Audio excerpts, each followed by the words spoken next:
Have you seen any correlation, Dr. Bob Holsworth, with the increase in testing and the increase of diagnosis? Is it relative at all? I mean, we've seen a lot. Yeah. In some ways it is, in some ways it isn't. Okay, so you know, and that's where the test positivity rate, I think, becomes a big indicator, as well as the hospitalization rate. So, for example, if you're getting more cases, but the test positivity rate is also going down, that would tell you that and the hospitalizations were going down. That would tell you that I think that, you know, the extent of testing is contributing to having a larger number of confirmed cases. If, however, the test positivity rate is going up and the hospitalization rate is going up at the same time, you'd be less likely to say it's simply the testing that's leading to the confirmed cases. So, for example, when you think about what's happened in Florida and Arizona recently, you know, if your ICU beds are getting overextended, it's hard to say that the reason for the confirmed cases are simply the testing, because you got more people in hospitals too. Right. Well, that's more, I'm thinking more towards Virginia. I mean, especially in Hampton Roads, that had the most recent uptick. And because we're trying to get, I mean, I guess it's the incomplete data set that has got, I think, people worked up about, you know, what they can and can't do, and they want some assurance. And look, this is all new to us. We've never done this pandemic. Well, it's been 100 years, right? Yeah. There's a fog of war type of issues that come up in this, right? You know, we're dealing with it for the first time. People make mistakes. You know, VDHs make mistakes. State governments made mistakes. Some of the long-term care facilities made mistakes. Everybody in this situation, in trying to do the best thing, sometimes makes mistakes. So what's happened in Virginia of late is that, you know, it's hard to say that it's simply, you know, more testing. If Hampton Roads communities went from 40 cases to 400 cases, that's probably not more testing, while at the same time, Northern Virginia went from 700 cases to 125 cases, while they were getting more testing as well. Right. So it's hard to say that is right. Again, that's the data point we have to show out to people, right? It's like, look, it's not just because we're testing more. It's because the behaviors are not consistent with what we need to do to bring the caseload down. Yeah. If we were testing more, we'd have you know, if it was simply the result of the testing, we'd be getting the same results everywhere. Right. And you know, and the other issue on that, I think that why it's not simply the testing, but we are doing more, is that of late, we've seen our test positivity rate inch up. Now, thankfully, what it had done for a month previously, we had a rapid decline from like test positivity rates of 15 and 16% down to 5.8%. Today, it's at 7.2%. That's not horrible, but we've seen in the past 10 days a little bit of this uptick, and that's because of the, you know, I think that not just the testing, but the positivity rate is going up as well. And that tells you that the virus is still out there.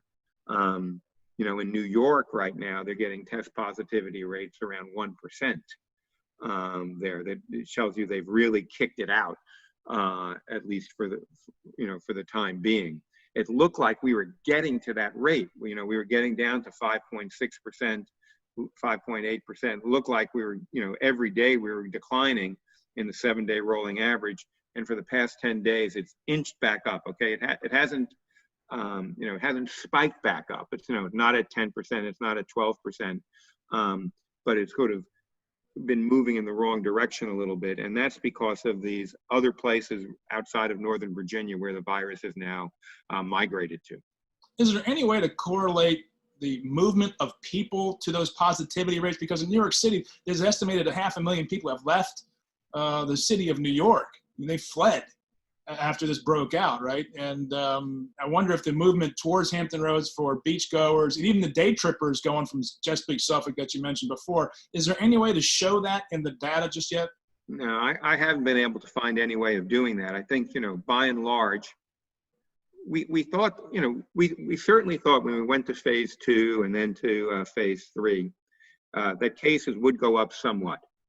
And that's largely because there just seems to be a correlation when you have more people interacting more frequently, Right. over a wider array of distance, you're likely to have more cases. So the question then becomes, what's acceptable in terms of the cases and the hospitalization and the death? At what point do you say this is sort of the natural result of opening up and it's at an acceptable range? And at what point do we have to make some adjustments? So what the governor did was said, well, let's make an adjustment about bars, or let's make an adjustment about alcohol sales and what time they can go on. Right. Let's make an adjustment about, and see if that can have that impact. So that's kind of the question that all these decision makers and policymakers have to deal with. When do you say, okay, now it's gotten out of hand, we got to dial it back a lot? And when do you say we can continue to make these modest adjustments and try to do these improvements in workplace safety or community safety or communication with the communities that will enable us to go forward? And then this issue again, Chris, that I'll come back to, is that in a month, we're thinking not only about colleges and universities, but about K-12 schools. And this is really going to be important because in some ways, if we don't have these schools open, kids, particularly kids who come out of challenging circumstances, they really, really suffer. But at the same time, we're getting increased anxiety among parents and teachers and school staff about this. And this is going to be a real issue for Virginia that's coming up in the next few weeks about how do we deal with K-12 school reopening. And this is where we find, as we mentioned, we think that, certain degree of online education is the wave of the future in higher education. What do we say about K-12, particularly for those communities that don't have good broadband access, that don't have students who have experience with that, and that's in some of the rural communities and some of the urban communities. And that's the issue that we're really facing right away here.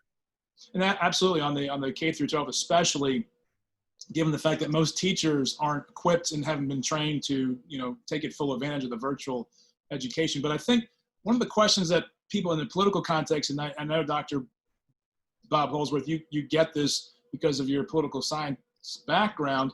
So you have all these protests out there, young people in particular going to these protests. Have there been any blooms as a result of this, any spreading? Because if you look at that younger demographic who were at these protests, for the most part, it makes it difficult to say, no, we shouldn't go to college or school because the young people can congregate and safely and do what they did in the protests. And I mean, so where's the answer there?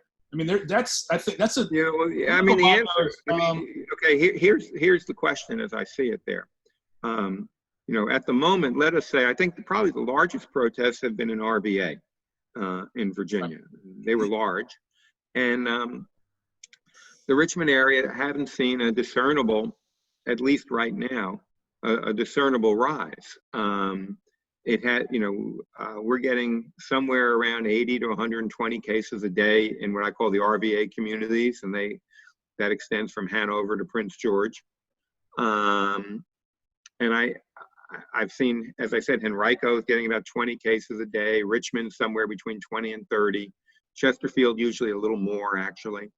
But I haven't, at least right now, haven't been able to see that rise. So the question is that because we don't have a lot of community spread, or is that because most of these protests were outside? Right. Is it different when you have a party in a fraternity house than when you have a protest at the monuments? Well, I mean, schools can say, you know, no parties and fraternities. They can clamp down on that stuff just as easily as the governor can. The governor can probably do it too if we're still under a state of emergency. I think it's tougher at a school. Oh, absolutely, especially at college school when kids are going to be socializing and look, this not, good judgment doesn't go hand in hand with young college kids. Yeah, I mean, a university is built on social networking, not social distancing. Right. Exactly, social connectivity and all the attending problems that come with that. Dr. Bob Holsworth, thanks for joining us here on Virginia Free TV. We really appreciate your time. Hope to have you back in the future to get an update. But I really want to drill down these numbers in the future, and I can't thank you enough for your time this morning. Great to be with you, Chris. You have a good day. You too. Thanks, Bob.